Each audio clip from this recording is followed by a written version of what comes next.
Waterbending. Thing that I have obviously zero experience in, but the Gopgite from Faust. Still, I have to speak what I do not know. This again is from Faust. Wagner says, "Oh God, art is long and life is short. Often the studies that I'm working on make me anxious in my head and heart. How hard is to command the means by which a man attains the very source. Before a man has travelled half his course, the wretched devil has to die, it seems." Faust, parchment then, is that your holy well, from which drink always slakes your thirst? You'll never truly be refreshed until it pours itself from your own soul first.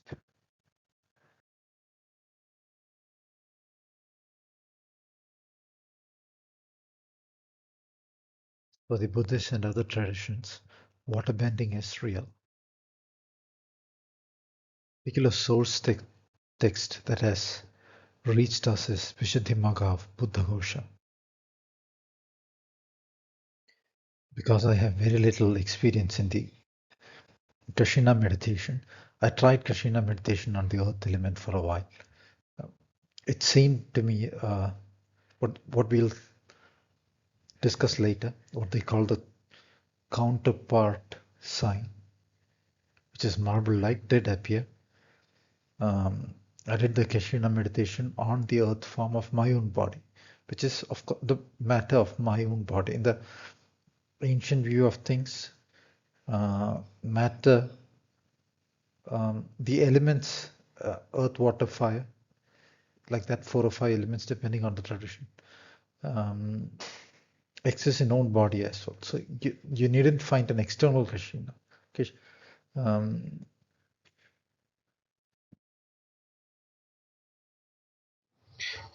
I'll discuss that in a greater detail afterwards. But for now, the word Kashina seems to have its origin in the Sanskrit word Krishna, Krishna, meaning the entirety, the whole. We'll see where that particular definition arises, or from where that particular terminology arises, a possibility.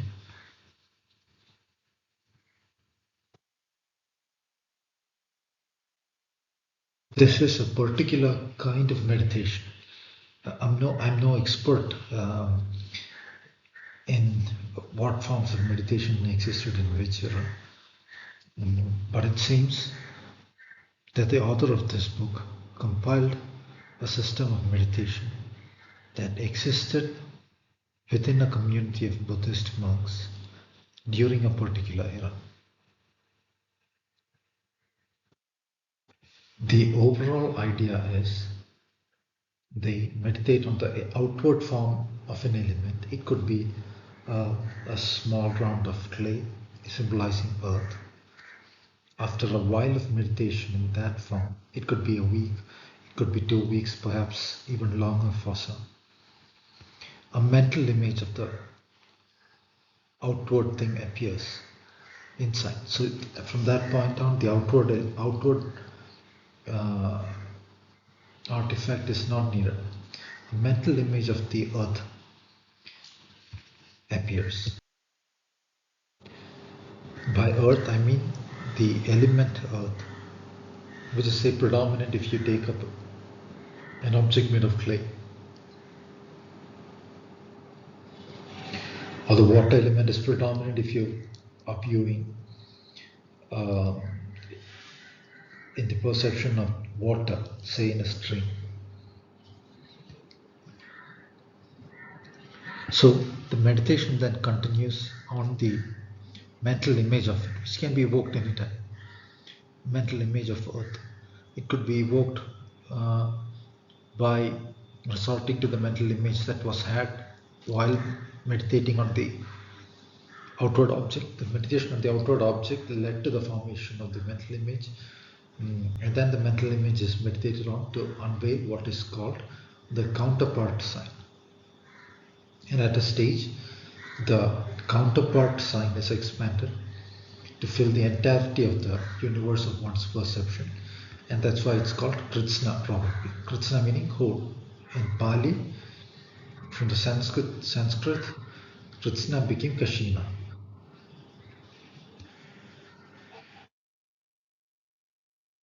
Kashina meditation. I'm not sure about the Pali pronunciation. It could be or Kasina. It could be that.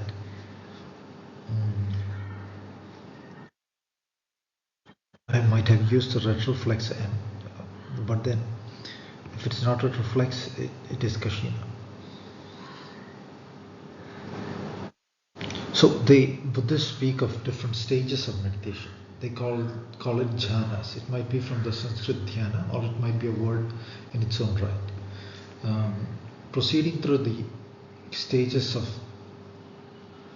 jhana, including the stages of meditation on form and the formless stages of jhana, there would be 9. Otherwise, there are the 4 stages predominantly. You can research that on your own. Research JHANA in Buddhism, jhana, or dhyana in Buddhism. You'll get to the information. So this is a quote from Wikipedia. It says, the Vishuddhimagga concerns Kashina meditation, a form of concentration meditation in which the mind is focused on a mental object. According to Thanisaro Bhikkhu, the text then tries to fit all other meditation methods into the mold of Kasina practice so that they too give rise to counterscience. But even by its own admission, breath meditation does not fit well into the mold. Its emphasis on Kasina meditation, the Vishuddhimagga, in its emphasis on Kasina meditation, the Vishuddhimagga departs from the Pali canon, in which dhyana is the central meditative practice, dhyana or jhana, indicating that what jhana means in the commentaries is something quite different from what it means in the canon. This is, I do not entirely agree with what this says, but of course there is a difference in styles of meditation. There is meditation on breath. Describe the use of a kasina object does not necessarily appear in the canon, in the core set of texts. But then from the um, of this this particular meditation, to say that it does not use jhana is also false, because they are entering um, the 4th stage using this particular object. 4th stage of, say, with form, on form meditation. 4th stage of dhyana, using this particular object. And that the traditions, different Buddhist traditions, speak of different abilities. Like one could enter a stage of meditation, the 4th stage, based on the light light kashina, to gain a set of faculties, abilities, and so on. And whatever the mental object that we used as a focus to enter the profoundest jhanas, the stability of awareness is gained. So that is easily reflected or imitated in a different, just like if you build muscles using a particular type of exercise, doesn't mean you won't be healthy or strong when dealing with another uh, form of physical activity. The same way. Again, in the Vishuddhimagga description of it, which was recorded by a person named Buddhaghosa, uh, plausibly drawing from practices that were prevalent amongst a group of monks, at least of that era. The Vishuddhimagga approach speaks of uh, assuming doing the meditation on the earth element, finding a small object made of earth, and then keeping it in front of one's meditation seat, repeatedly bringing the attention to it. After a while of doing that, perhaps I do not remember the time frame, but perhaps For some, it might be a few minutes. For some, it might be a few weeks.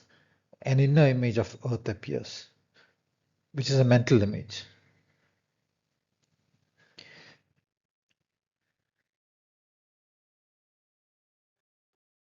The structure of the Visuddhimagga is based on the Ratha Vinita Sutta, which describes progression from the purity of discipline to the final destination of Nibbana, Nirvana, in 7 steps. Visuddhimagga's material also strongly resembles the material found in an earlier treatise called the Vimuttимagga. Magga is from Sanskrit marga, which means the way or path. Question arises, how does it relate to the mathematical view of reality that I have been discussing in the previous talks? So what my perception is, when you go beyond form and then you enter the formless planes and then you enter the 9th samapati, the awareness has gained access to a view of reality that is beyond, and that is when you are able to achieve the 9th state as well. Not in the 9th state, I'm saying the awareness is able to get access to that view of reality, which is the mathematical ordering, the underlying geometry, as well as to the beyond. So the so-called counterpart sign, if it is beyond a subtler view of the matter itself, such as might appear in the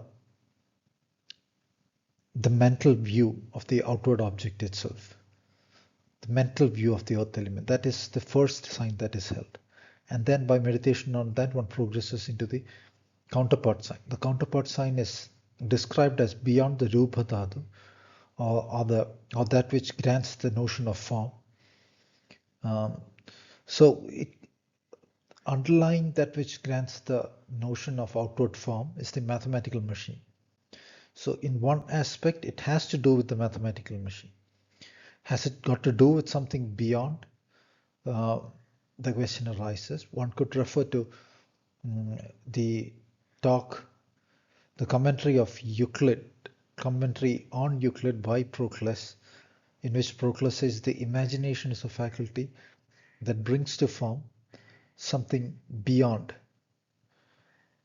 which is of a more quote-unquote indivisible nature.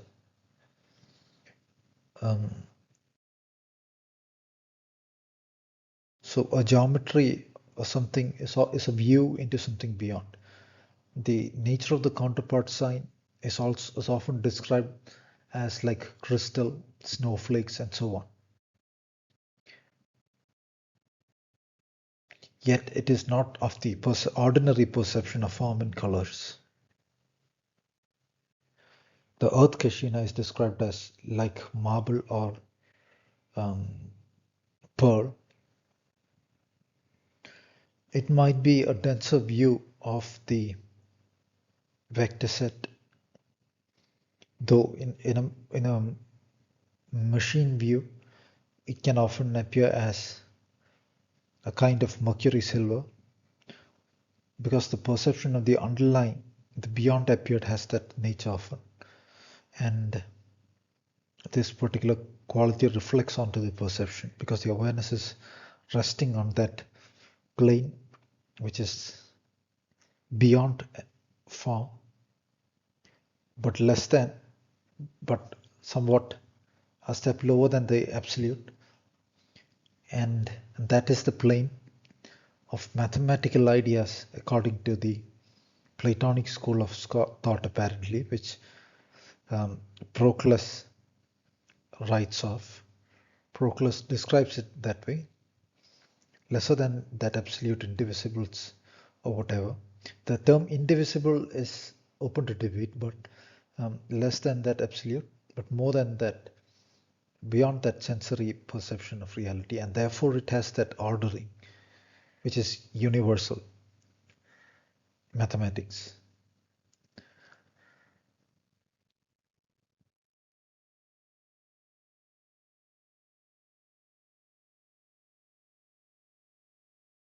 People tend to think that the counterpart sign is held and understood in the zeroth order zero, which allows for its manipulation without outward action. The awareness is so trained by this particular meditation that when it thinks of or sees a body of water, assume, the awareness automatically traces all the way back by virtue of habit gained in this form of meditation to the mathematical ordering, to the counterpart sign and its resting place, where, which being within the zeroth order zero, one can alter by the awareness zeroth order zero having been understood profoundly, and thus one can manipulate the element, so to speak, outwardly. Because in an ultimate sense, that outward perception is not existing anywhere outside. It is a set of vectors.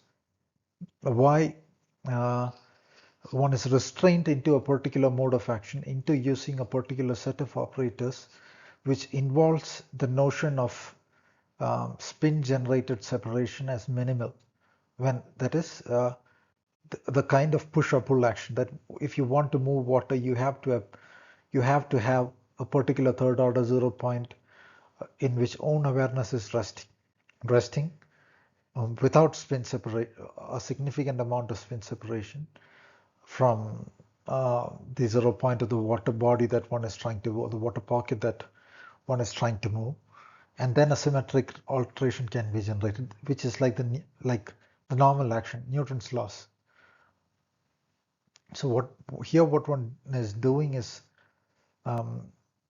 somehow the awareness is using a different set of operators and withdrawing into a different space from the use of these operators has been accustomed.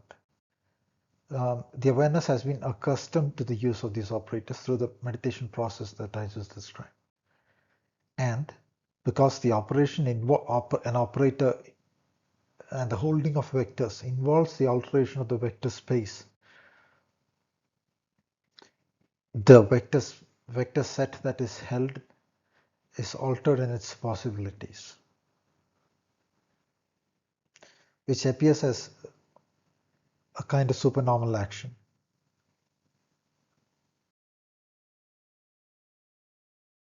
One thing, it doesn't mean that you need a course in mathematical vector spaces to understand the way to do it.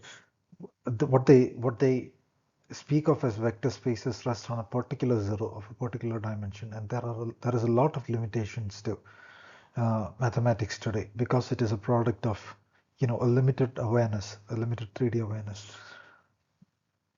Like even the idea of the complex plane, it is limited in different ways. You cannot map it to space as such, or a space that has spatial symmetry. It has properties that kind of align with a few aspects of nature, which include the fact that of an inherent spin in nature, thus an inherent transformation exists that is orthogonal always to a self-existent perception. So you have, if you think of e power I theta as that perception, because it exists across the dimensional planes 1x cubed and so on. Its rate of change is always orthogonal I times e power I theta. So these patterns appear, in fact, by fluke, and there are patterns which are not consistent with the underlying reality, and the terminology is all off, which is why when the complex number appears in quantum physics, they do not know why it works. If I start talking about it, we would go a few hours in the wrong direction. Not in the wrong direction, but in a direction tangential from the topic that we are discussing now.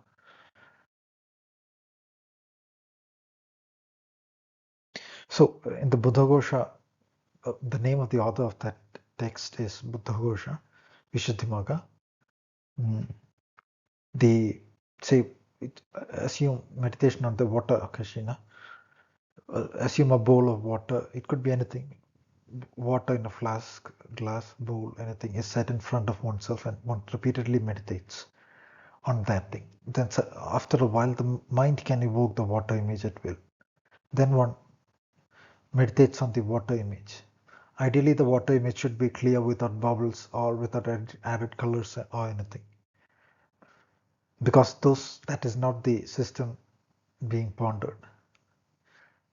So the approach of meditation in Buddhism involves, in the first stage, what is labeled as Vitarka and Vichara. You have to research that for yourself. Vitarka and Vichara now involves a level of verbal engagement with the object.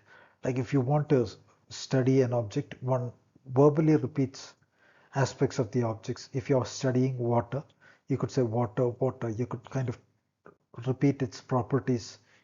You could kind of then try to vibe with its properties, which is all movements at the early stage of the mind. But then it has been described as bees humming around a flower. It is still movement around the flower, but the mind gains experience in engaging that object repeatedly. And then it settles down into a state which is beyond the need for verbal engagement, like the speaking of words. Not that it is going to be, in my experience, not that it is going to be entirely free immediately of all kinds of verbal attempts at describing the experience, but again that samskara, or that habitual whatever, whereby the verbal expression of it, the surface verbal descriptions of it, the mind engages, that kind of goes away, slowly disappears, and the second jhana is entered into. Accompanying with all these jhanas is a state of profounder pleasure, as the awareness is entering through the heavenly planes into the profound absolute, or it is directly approaching the profound absolute, which is of the nature of pleasure, of course, intense, beyond the world pleasure, so to speak. So the direct advice of the Buddhist scriptures involves, as is apparent to me from the readings, in the sense from the way I can understand it, it says kind of almost clearly to kind of fuse that pleasure principle with the body when engaging the meditation. You could read the description of the jhanas even on Wikipedia. In the fourth meditation, they describe it as going beyond the dual sense of suffering and pleasure or something. You'll have to read it on your own. But then that has more to do with the worldly sense of suffering and pleasure. Or perhaps that involves the awareness being trained to stay in a pure equilibrium of its own awareness. Either way, the experience is not dullness. The experience is not a kind of meaningless emptiness or anything. It always involves, when the path approaches the greater the brightness, pleasure, a very beautiful kind of joyous, dense, mercury-like pleasure, and so forth. And then the object of meditation has to be a mental image, because one is transcending not into the world. One is not throwing oneself into an outer object. One is throwing oneself inwardly into the mind and into the awareness. So it is not something that makes you lose your frame into an outer object. So it has to be an inner object. So at the second stage, having meditated on the outer object for a while, the mental image appears inside of water, and then the mental image is meditated on. And then beyond the mental image of water, after a long while, possibly for many, depending upon, they say, the experience of meditation you might have had in different existences and different factors, just like some people progress faster in studies of different fields. Innate abilities, perhaps, that we do not know.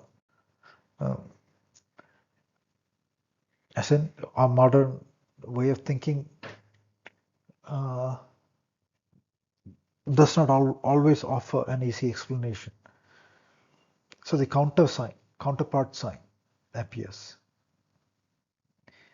and then that becomes the object of meditation. This is in fact a rather advanced stage because one is already approaching the absolute planes and the counterpart sign appears. So this is not some trivial uh, set of powers you can gain over the weekend.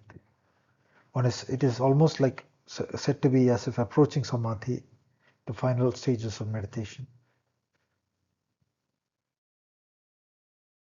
Perception, when this profound perception, the alchemist might speak of it as Mercurian, appears, it is not as if it appears and then it is always there staying steady. Initially, it is difficult for the mind to keep hold on to it.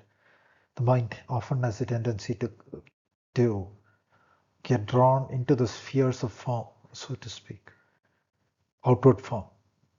So through repeated effort, by bringing it into the profounder. In the Yoga Sutras, the word sthiram sukham is said, which, as I have said in the previous talks, refers to stability and ease. And it is also said that stability is gained through repeated effort. Sthiram has the same root with sthiti. So sthitipada is also associated in the Vyasa commentary with gaining access to the understanding, comprehension, and the entry into the profoundest atom, Paramanu. That is a way of translating it into modern English. If you use the word Paramanu, I use the term zero thought is zero. So that map of reality is where the awareness rests in, and that is what is gained access to repeatedly as stability is approached. The very notion of instability has to do with tiptoeing, stretching, leaning, going off balance, an outward vectorial scan. So when they went through Zen or through this particular meditation or through different forms of meditation, the Buddhists have often meditated on the tip of the nose, so have other ancient traditions, which has a map, the nose having a map with the spinal space, and the tip has an association with the zero thought zero. And in one of the documents, I had linked a document on Jedi meditation that I had written. I discussed that particular meditation in which the awareness is fixed at the tip of the nose and the breath is observed, because the breath is the interpretative perception of the mathematical cycles of scan. The spatial geometry of the world is also understood while the awareness is in the 0 point. So the ability to map the world geometry into the 0 point geometry is also gained. And within the 0 point geometry, it offers the awareness by virtue of its structuring and its alchemy with the awareness. The alchemy in the sense it's mathematical binding with the awareness. The ability to alter the vector sets without world, without the kind of action, the Newtonian picture of the world demands. Even the very act of walking, one is in fact in a quantum physics sense teleporting oneself from one instant into the next. It is only that the granularity of this that movement, the quantumness of that movement is so fine that one thinks one is somehow moving in a quantum sense, in a continuous sense.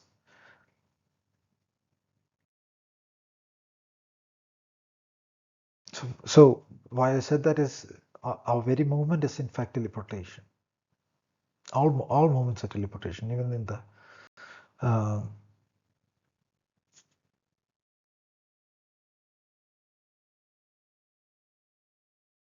so it is through frequent meditation, by repeated efforts and frequent meditation, that one holds the sign steady. Apparently, the counterpart sign of water is described analogous to a crystal fan set in space, inactive by Vishuddhimagga. Um, the word, if I were to find out what the exact expression is, I would go into the original text. I haven't done that. If you're seriously studying the text itself, at some point you have to go into the original translation, and you have to go beyond dictionaries that offer a translation of one language to another. If you uh, if you are, say, reading the Pali word pranadipanna, something like that, which means it has been translated into killing. It means life. Adi means beyond. Panna means to step on, to stifle. In that sense, it can be anything. Even if you want to stifle your own profound aspirations, that is pranadipanna. If a king is artificially tying himself up when the enemy is approaching his own kingdom, that is also stifling life, own life and the life of the kingdom. To protect life, to evolve forth life in the kingdom, he has to engage war. There is a Mahayana Buddhist sutta in which the king of the gods um, approaches the Buddha, and Buddha gives him a mantra or uh, or the knowledge. Mantra has hidden knowledge, and it is also mathematical in nature, by which uh, he would be able to win the war against the demons. So there is nowhere said that don't fight, don't, in a very narrow sense, don't fight, don't kill or anything. For the monks, of course, they had to pay attention to certain aspects in a far greater sense. But if you want to understand what that word actually means, you cannot get into somebody's translation of it into English and say this is what it means. You could split it out into its constituent words, research um, what the meaning of those words are, of the constituents. Are there those words mentioned in ancient dictionaries? What the sound itself suggests? You should go into similar sounding words in other languages, both related languages, like languages in the same family, and unrelated languages, because meaning has an innate aspect to it beyond uh, this dictionary versus that dictionary. Um, and then you should try to find out, say, assume a word is made of three parts. In what senses were the part A used? Say pranadipana. In what senses were the word prana used in ancient days? Prana also refers to inner life energy. To not stifle its spiritual evolution, that is also the core aspect, the core precept needed for individual evolution. This is not to be understood in a framework of modern ideas, in a framework of ancient ideas. The path that has been lived by the ancients, uh, the path that is described in mythology, so-called mythology, which are records of different eras, albeit often distorted through the eras. Through all that,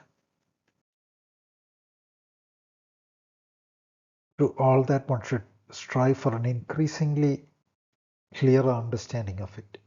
You say that one understands a phrase, a term, or a sign, or a symbol fully, and to rest on that is to say one understands everything and then resting as if everything has been understood. Because even if it be an alphabet, because it's phenomenon that has made it appear is resting on that which has made all of phenomenon appear. To say you understand the phenomenon of an alphabet is to say you understand the whole universe and its origin. And that approach existed in ancient India. There are texts that say the understanding of the alphabets takes to an understanding of everything. Among traditions in the Middle East, they have Middle East and the early Judaism and so forth, they they took the study of alphabets as having a similar kind of sacredness. So the counterpart sign of water is described as like a crystal fan set in space, like the disk of a looking glass made of crystal.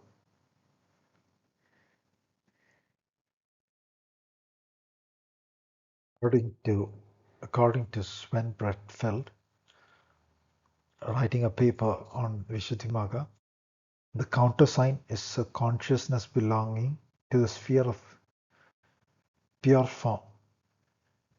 The sphere, okay, it says belonging to, I said beyond the pure form. I said beyond form, but what I meant was beyond appeared form. Okay, belonging to the countersign is a consciousness belonging to the sphere of pure form, Rupa Dhatu. I made a mistake when I said that, but what I had in mind is it is possibly of the mathematical planes which are generative of form and not the interpretative notion of form itself. So anyway, the countersign is a consciousness belonging to the sphere of pure form, Rupa Dhatu. This sphere is beyond the sphere of senses, Kama Dhatu. Therefore, the countersign cannot be connected to an ordinary act of visual perception. This is why it has neither color nor shape. To the ordinary outward act of visual perception, it cannot be associated. But of course, when the perception of the mathematical planes has a form of inner perception and thus inner visuals associated with it. It is not of the ordinary outward world sense of form.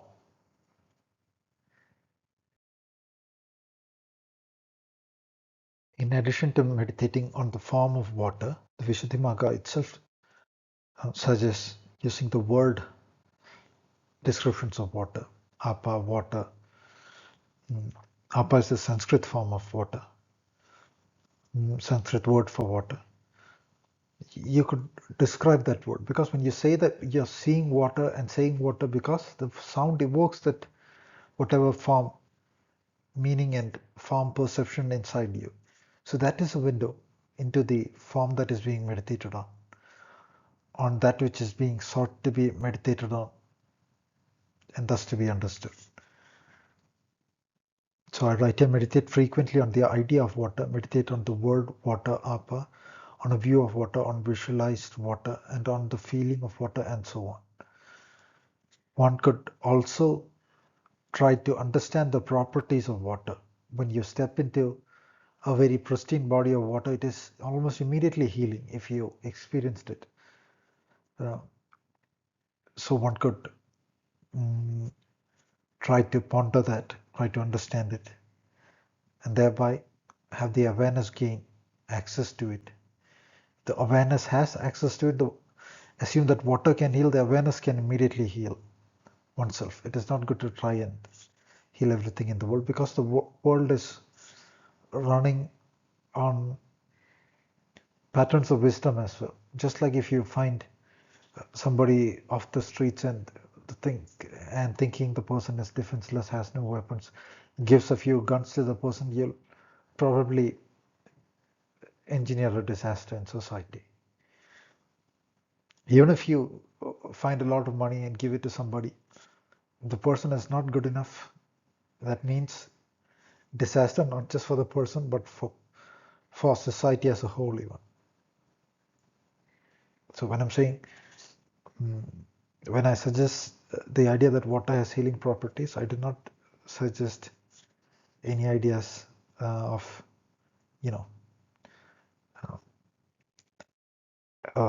making a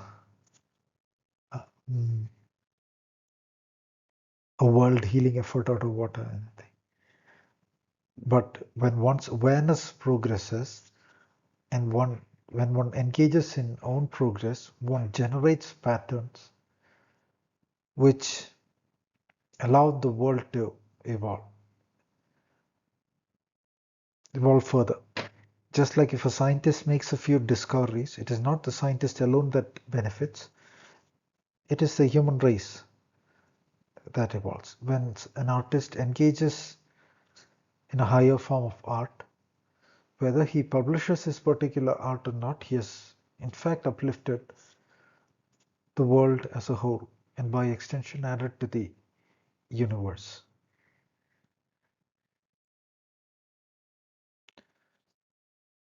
Say a piece of music by Mozart or Beethoven, you cannot just say it were just a set of frequencies that would uh, make people feel happy when they listen to it. No, it uplifted society as a whole and across centuries. And even today, uh, the anthem of the European Union is Beethoven's setting to Ode to Joy. Ode to Joy being a poem written by Schiller. And they were not just making things for entertainment. Beethoven wrote that the composer has to rise far higher than the poet to set the poem to music. And he describes and he writes who can do so in the case of Schiller. And that Goethe is far easier in the aspect. That's what Beethoven writes. So there is an effort to transcend through art into something profounder, something deeper, and then bring forth that which is at the depths and profundity into reality, and that acts as something which transforms the world.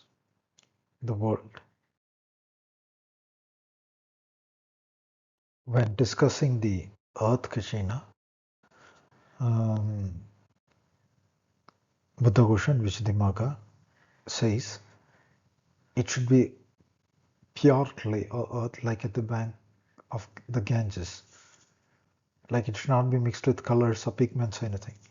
Just and in the case of water, if there are air bubbles mixed with it, you're in fact meditating between water and the air element.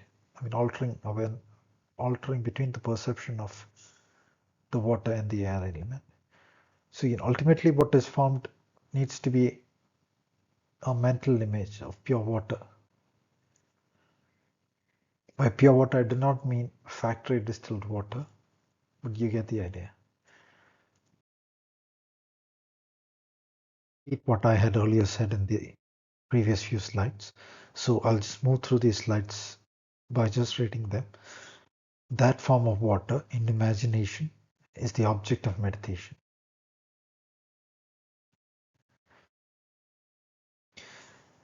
Imagination is a particular faculty that brings to geometric form that which is beyond, according to the definition of Proclus.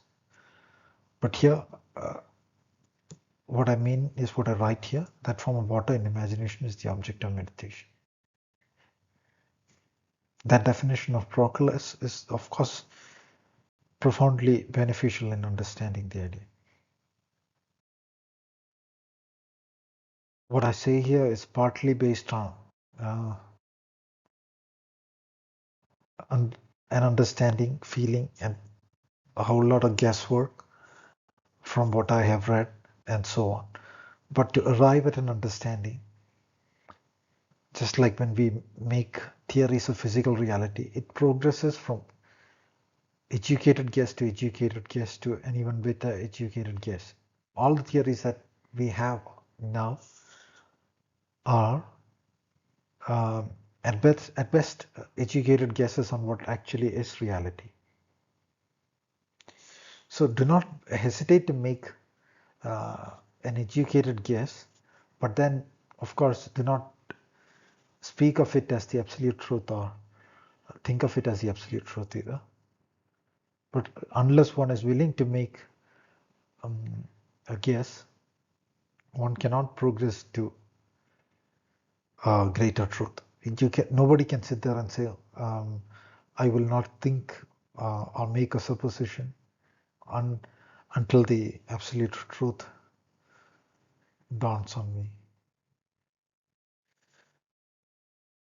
So, because the imagination faculty, as Proclus writes, rests on the mathematical and beyond planes, it is giving form to that which is beyond. The water form that is held in imagination has to be a window into what is beyond. So, and thereby, by applying the awareness repeatedly to it, the jhanic meditation or the dhyana on it, as the Buddhist word for it is jhana, by engaging the jhana on the mental image of it, one progresses into the mathematical planes and perhaps into the beyond. The causative of form being the mathematical plane. So I say here, based on the reasoning I just expressed, once the zero vector geometry view of the countersign is, once the zero vector geometry view is gained, the countersign is gained.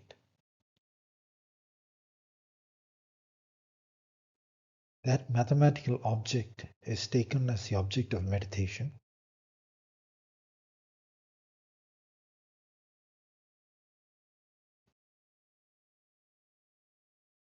All of the counterpart sign arises as whatever arises when the jhana is applied to the mental image. And if you're not aware of the mathematics of it too, one could hold that in perception. One could take that for the object of meditation then. Just like at the first stage, the outward object was taken, a bowl of water was taken as the object of meditation. Then the mental image was taken as the object of meditation. Then the countersign is taken as the object of meditation. This is from Sven Bredfeldt's article, Purifying the Pure. Once the meditation object is chosen, one has to practice with it diligently. The structure of progress is invariable. All meditation topics start with an ordinary sensual object or thought. This immediate object is called the preparation sign, parikama nimitta. With practice, this immediate object produces a mental reflex called the acquired sign, uggaha nimitta. In the case of a visual meditation object, this is a mental copy of the physical image that is clearly visible even with closed eyes. At this stage, the yogi can cease to gaze at the physical image. If he is outdoors, he should rise from his seat and return to his monastery cell to continue the practice. The acquired sign stays in his mind and from now on serves as his meditation object. The acquired sign is still unstable and imperfect, but with further progress, a countersign, pratibhaga nimitta, arises in his mind, like the disk of the moon breaking through the clouds. This countersign is 1,000 times clearer than the acquired sign and possesses neither color nor shape.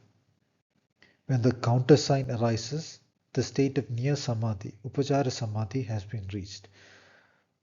The mind is now fully absorbed in the meditation object. However, initially, the countersign can vanish just as suddenly as it has risen. Therefore, writes Buddhaghosa, it should be when this particular researcher uses the phrase neither color nor shape.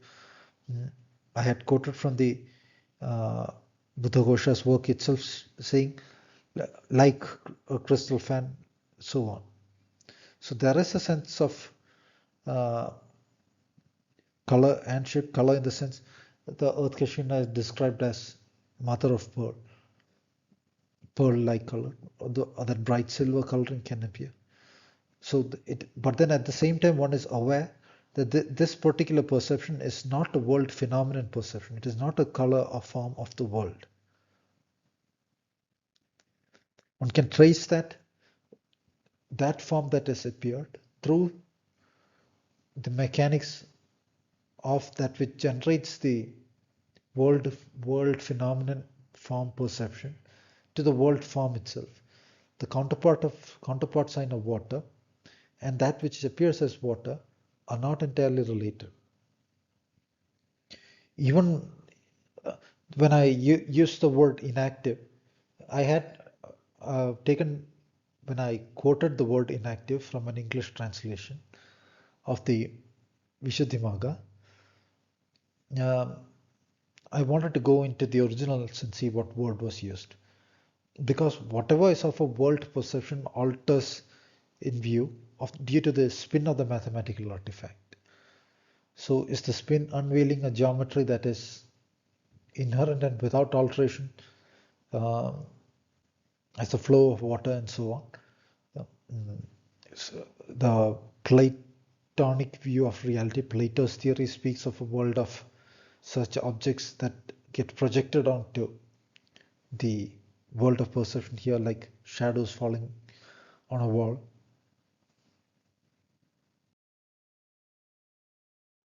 What the mathematical artifact is and thus deals with being these dimensional perceptions. The notion of projection onto ND walls, n-dimensional walls, uh, is, I wouldn't say uh, accurate, I wouldn't say inaccurate, but it has a kind of association at the very least. I write here waterbending takes time and practice. Of course, I cannot bend water at this stage. I have not seriously tried it either.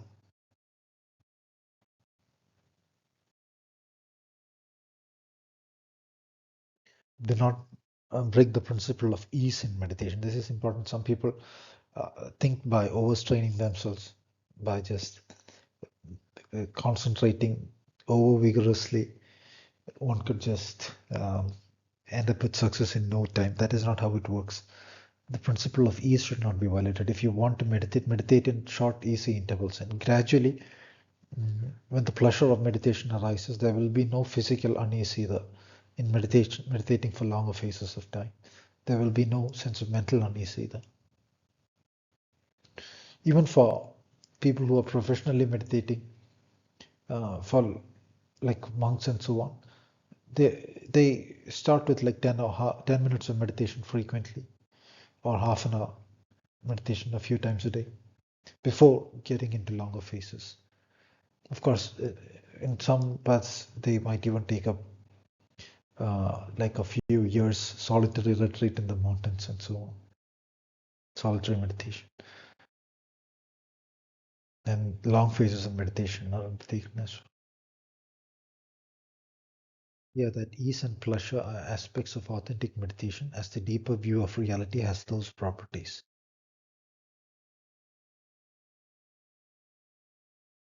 Research the four jhanas.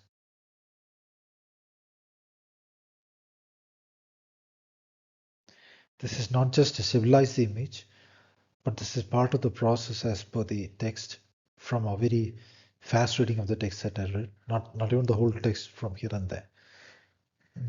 That is the text of Vishuddhimagga. Gradually, by repeated effort over days or even years, hold the geometry or the crystal view of it still. Uh, I- that is the counterpart sign. Then expand that form, a step to fill the greater space in the space of own awareness. Then to the expanse of own surface form, then to the room, the building, and finally the whole universe of perception. This has to be done very steadily and step by step.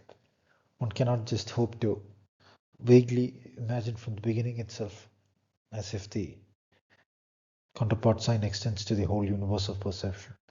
It has to be done in a very stable, solid way, step by step, expanding it forth. That is what the text recommends. The ability to fly through space in Buddhaghosa's text is associated with the, the Kashina meditation on space, on air, in fact, not on space. Um, so the element of air is associated with the element of ether, perhaps a finer perception of the element of air. From tradition to tradition, the terminology might somewhat differ. You'd have to research it on your own. So here it says, Kaya Kashe Sambandha Samyama Lagutula Samapatis Cha Akasha Gamana. What I translated here as by samyama. Samyama is the process of dynamic and absorbed meditation. Dhyana dharana samadhi. Dhyana dharana or dynamic, samadhi is absorbed meditation. On the relationship between the body form and the ether is the ability to fly and move through ether. The body is a set of vectors. Ether is a perception of a higher order vector scan. You could think of it as foundational to a set of vector scans, a dimensional foundation to a set of vector scans. Another way to read this, because it says lagutula samapatis, lagu means lightness, there is a state of weightlessness, point of weightlessness you'll perceive when you move the awareness between ether and the body form. The ether is not different from the body form itself, but the sense of weight arises because the awareness is stuck in a lower order scan and a set of operators. So a perception of weightlessness occurs as the awareness transcends into those higher dimensions, and it at the same time is an awareness of the physical form. One could try moving the awareness in that sense, and that point is formed. I'll just use the word that point of weightlessness, state of weightlessness is formed, and that is where you absorb the awareness for great phases of time.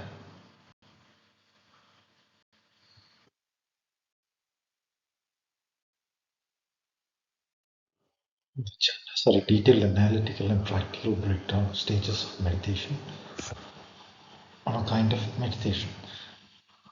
But that breakdown needn't be applied to all forms of meditation. For instance, Zen doesn't speak about stages of jhana. The first stages, like the first jhana, is obviously dynamic. The mind is being repeatedly applied to the object of meditation, which necessarily has to be a mental object, as per traditions of Buddhism. Because they as per traditions of Buddhism, I said, because you could argue there are sutras that speak of keeping the awareness on the breath.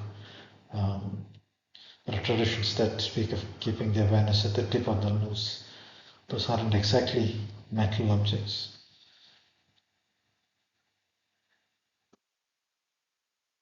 You can research the stages of jhana on your own. It is a good thing to research in detail on your own and do not form a closed set of conclusions. Keep on discovering through research, applying what you study, and that is the only way to understand a field. I'll perhaps discuss the jhanas in another talk, another future talk, in a slight bit more detail. But then that again would only be a academic discussion. Academic discussions, especially if you're just reading things off Wikipedia or reading translations. Remember, because even the translations of words can be off topic, can be off the mark, ideas can be wrong. So one needs to do a level of devoted research, finally getting into the original text as well. Reasoning on own, if it doesn't make deeper sense, if things that are said seem mutually contradictory, then one needs to arrive at a better, deeper understanding, and so forth.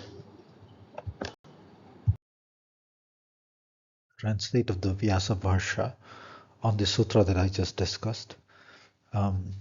This is quite interesting because it discusses how that relationship, awareness of the relationship between body and ether is attained to. It says yatra kayam tatra akasham. That means where the body is, there is ether. So it is not something sought up in the sky or anywhere. It is sought within the body, because the elements are what forms the body. So the perception of the body is evolving from the perception of the elements.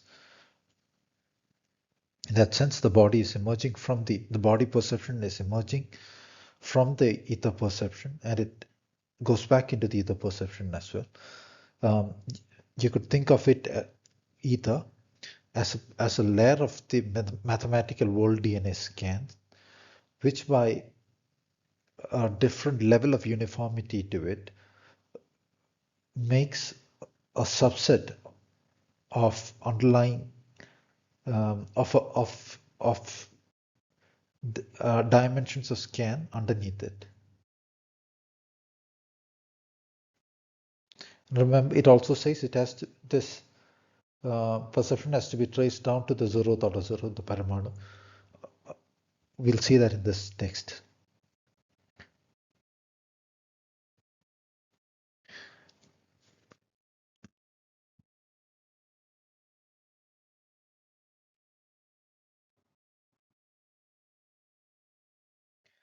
Yatra kayas tatra kasha tasya avakashadanat kayasya tena sambandha. So when the ether perception is allowed to expand into the body perception, the mm, relationship between the two uh, is found there. Is here the Google Translate says, and by giving space to it, the body has attained where the body is, there is space, and by giving space to it, the body has attained a relationship with it.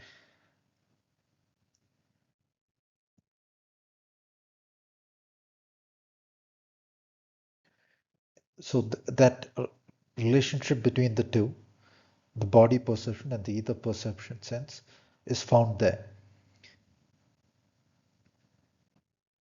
Tatra krida samyamo jitva,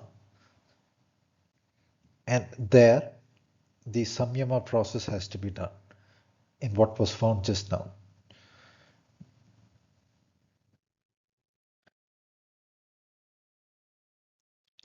Tat sambandham lagushu va tuladishu va a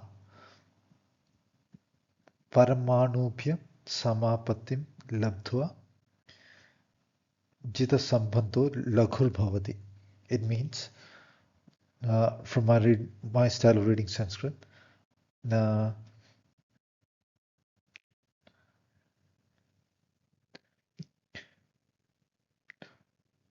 the relationship between the sense of relationship between the body and the ether space was found, as described just now, and the samyama process is applied on that sense.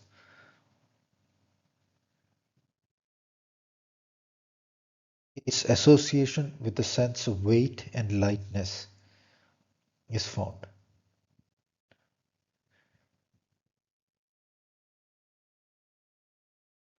And the perception of what generates this sense of lightness and weight has to be understood down to the paramanu. Paramanu is the zeroth out of zero.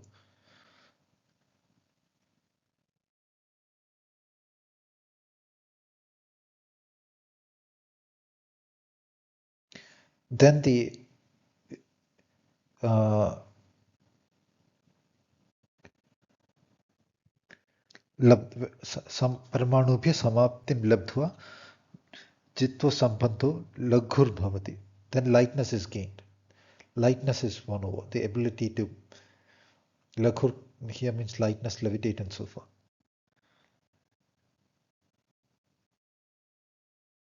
Lagutvacha jale padabhyam viharati. Thus, when lightness is there, one can walk on water. That is, the ability to levitate is found. Walk on water. Thus, turnanapi tantu matre vihritya rashmishu viharati tado yatheshtam agashagatir asya bhavati iti. It says by manipulating rays at the um,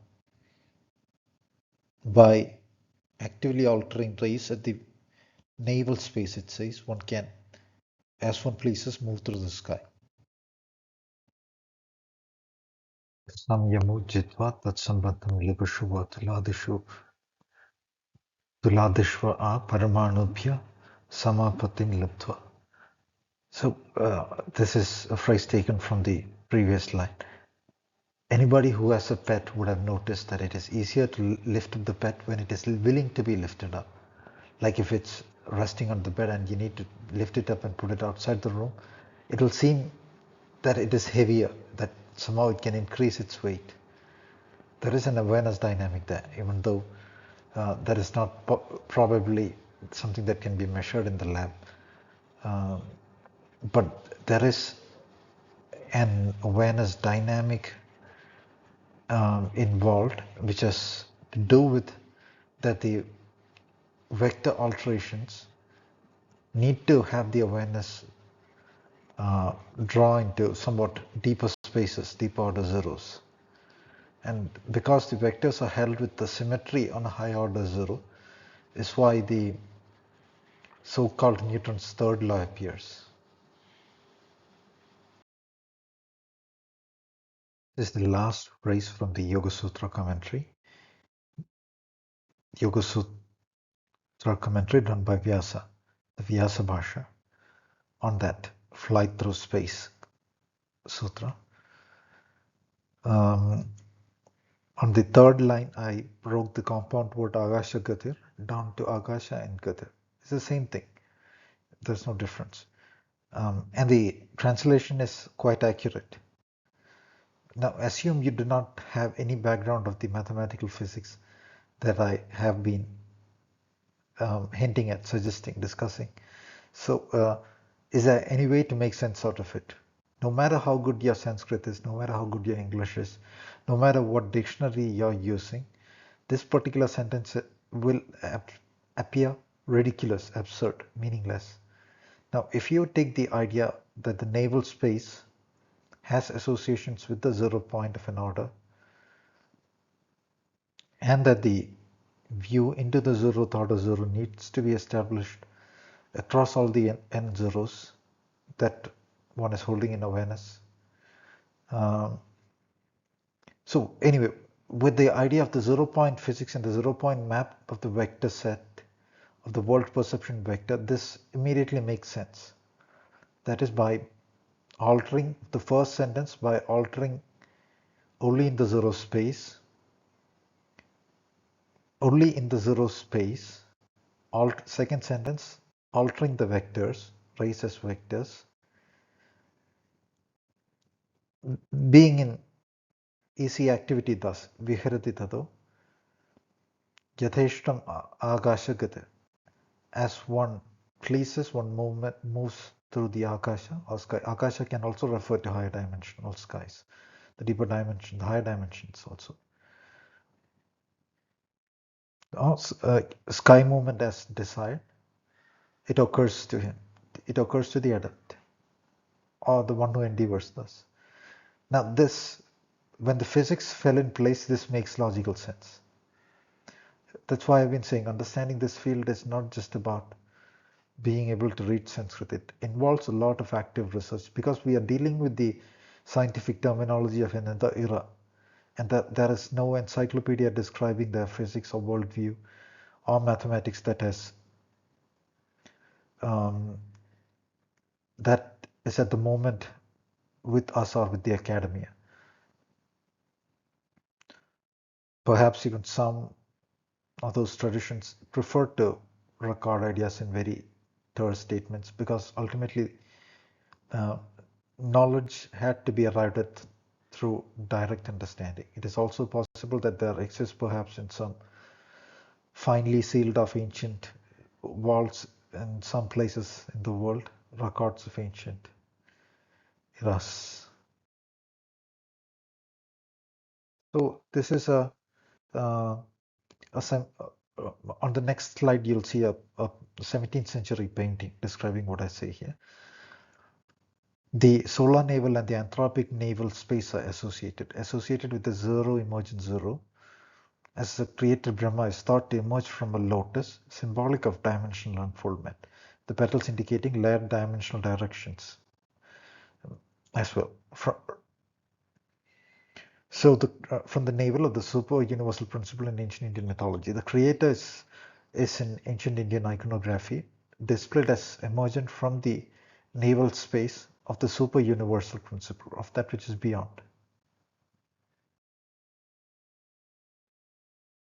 This is a 17th century painting found in a palace.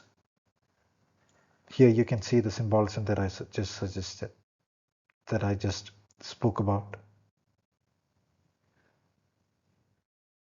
Rama is shown seated on the top right.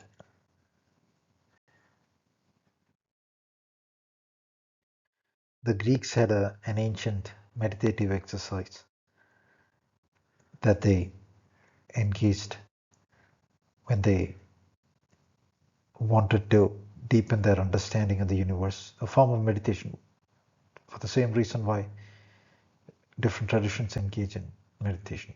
One form of meditation that they engaged in, obviously, and thought it sacred enough to preserve in marble, were the so-called navel gazing. These are ancient Greek statues. Read the Wikipedia article on navel gazing. It's not a bad idea to imitate the exercise of meditation. After all, the Greeks weren't totally dumb.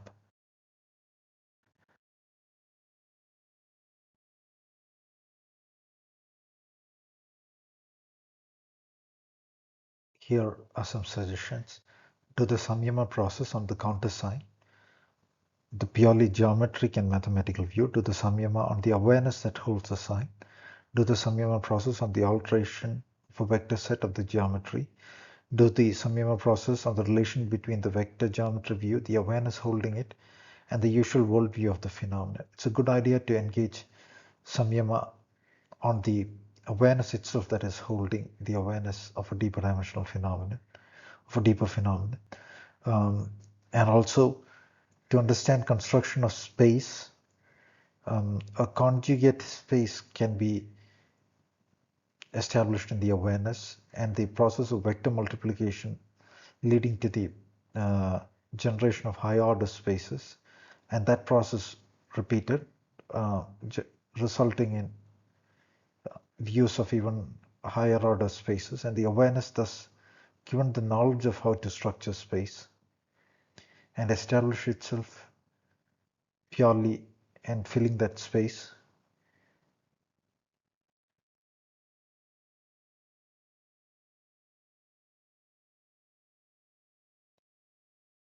So the 4 stages of jhana are done on the countersign, on the mental sign initially. It leads to the view of the countersign. So this is what I have earlier discussed as well. Initially, the jhana object may be taken to be an inner image of water itself, the mental image already discussed. The first stage of meditation itself could take years. So this is not something that is achieved in a jiffy. Ultimate goal is not waterbending itself, but progress on the path through stages of jhana and ability at samyama, at vipassana and samadhi. When on one aspect the awareness is stabilized, it naturally gains the ability of stability in other aspects as well. If you achieve perfection in entering samadhi through this process of meditation, obviously, like it doesn't matter what diet or what set of exercises you did to get a healthy body, a healthy body. Similarly, this is a way of deepening the awareness faculties of the awareness, a way of understanding the universe phenomena and so forth. When the awareness is still deepened through this process, it gains ability, deeper faculties, ability to understand phenomena, ability at direct knowledge, and so forth. As to say, even if one is not bending water, there is nothing to worry over too much. You could refer to the Buddha Kosha text. It speaks of things such reasons why the ability did not develop for a few, and so forth. These were very serious efforts in a particular phase of time and era. And because it had persisted over centuries, uh, they knew it to be practically efficient and true. Nobody thought of it as imaginary stuff. Um, People tend to just gloss over these practices in this era. I guess even with the monks, it is that case. So when truly devoted meditation is done, deeper faculties are a natural function of the awareness going deeper. And just as with any faculty, a usual faculty humans have in the world, there are limitations. There ought be limitations depending upon who, what abilities, what, and so forth.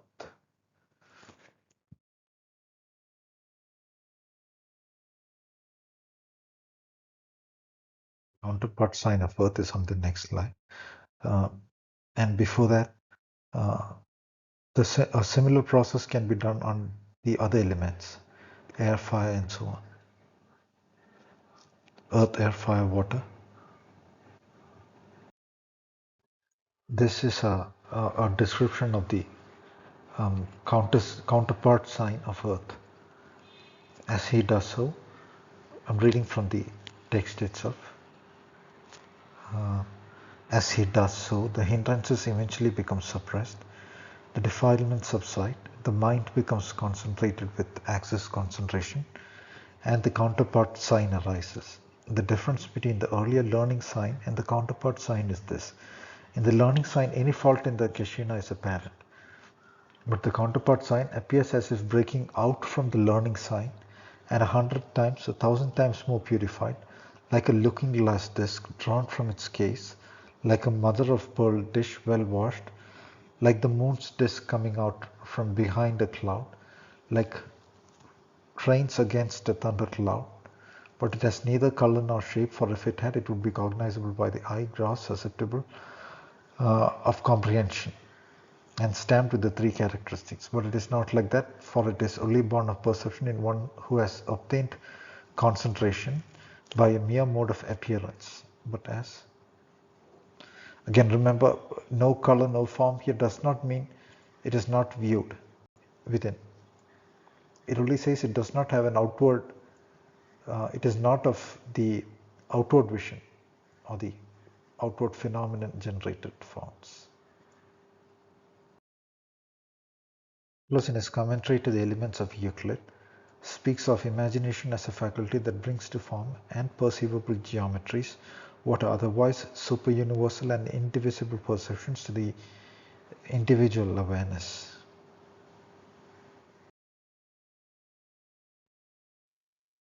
So, map it to the approach I take, abide in focused, I write here as a reminder perhaps to own self. Abide in focused and dynamic meditation on the zero vector view, the geometry view of the form of